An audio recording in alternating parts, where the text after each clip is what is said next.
तो दोस्तों, जब भी हमारे देश में बजट पेश किया जाता है, हमारे पड़ोसी देश पाकिस्तान में सड़क से लेकर टीवी तक कोहराम मचता है और इनकी पॉलिटिशियन से लेकर जो तमाम इनके जनरल है मिलिट्री के हर जगह पर मातम छा जाता है। और इसके पीछे कारण बजट के पीछे छुपा हुआ है, डिफेंस बजट में। लेकिन उससे पहले दोस्तों, अगर अभी तक आपने इस चैनल को सब्सक्राइब नहीं किया है तो आपसे विनम्र निवेदन है कि आप इस चैनल को सब्सक्राइब कर वीडियो को लाइक करना ना भूलें। दरअसल एक टाइम ऐसा था जब भारत पाकिस्तान की सेनाओं का मिलिट्री बजट में कोई ज्यादा खास डिफरेंस नहीं हुआ करता था। इनफैक्ट एक टाइम पर तो ऐसा भी था जब पाकिस्तान का मिलिट्री बजट भारत से ज्यादा हो गया था। लेकिन धीरे धीरे करके भारत ने अपने मिलिट्री बजट को तेजी से बढ़ाया और इतना ही नहीं, उल्टा पाकिस्तान के साथ तो ये हुआ कि उनकी जैसे जैसे अर्थव्यवस्था कमजोर होती चली गई, वैसे वैसे ही उनकी सेना का बजट भी श्रिंक होता चला गया। और आज उसका परिणाम ये हुआ है कि भारत और पाकिस्तान के मिलिट्री बजट में लगभग 6 से लेकर 7 गुना का डिफरेंस आ चुका है। जी हाँ, और ये डिफरेंस लगातार तेजी से बढ़ता ही जा रहा है। लेकिन ये डिफरेंस सिर्फ पाकिस्तान के मामले में बढ़ा है, चीन के मुकाबले में ये ज्यादा तेजी से नहीं ग्रो कर पा रहा है। इसीलिए इस बार का डिफेंस बजट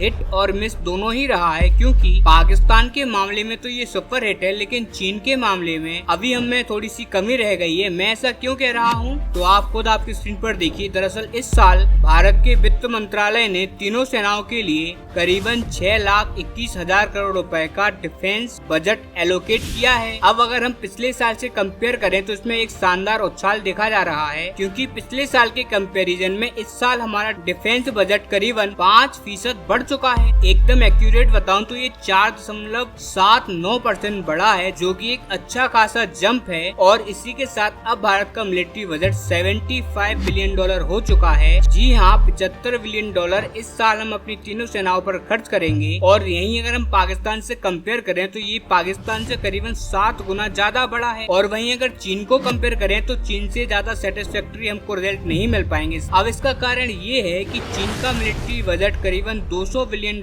है और हमने अभी तक $100 बिलियन का आंकड़ा भी पूरी तरीके से नहीं छू पाया। और अगर हम इसी रफ्तार से बढ़ते रहे, क्योंकि पिछले साल भी हमारा मिलिट्री बजट करीबन 3-3.5% बढ़ा था और इस साल करीबन 5% बढ़ गया है। लेकिन अगर हम 5% की इसी रफ्तार के साथ बढ़ते रहे तो हमें करीबन 5 से लेकर 6 साल और लगेंगे 100 बिलियन तक अपने मिलिट्री बजट को ले जाने में। यानी कि लगभग 2030 तक हमारा मिलिट्री बजट $100 बिलियन के पार जा पाएगा, जो कि बहुत ही ज्यादा निराशाजनक है। क्योंकि आज से 10 साल पहले ये बात कही गई थी कि भारत का मिलिट्री बजट $100 बिलियन होना चाहिए, लेकिन हम इसे 40 से खींचते खींचते अभी तक सिर्फ $75 बिलियन तक ही लेके आ पाए हैं। और अभी भी हम करीबन $25 बिलियन पीछे हैं अपने $100 बिलियन के टारगेट को अचीव करने में। और मैं आपको बता दूं कि यही $25 बिलियन हमारी सेना के प्रॉपर मॉडर्नाइजेशन के राह में सबसे बड़ा रोड़ा है। क्योंकि अगर सरकार इस $25 बिलियन को भी सेना के लिए एलोकेट कर देती है ना, तो इसी $25 बिलियन से हथियार खरीदे जाएंगे। क्योंकि बाकी का जो $75 बिलियन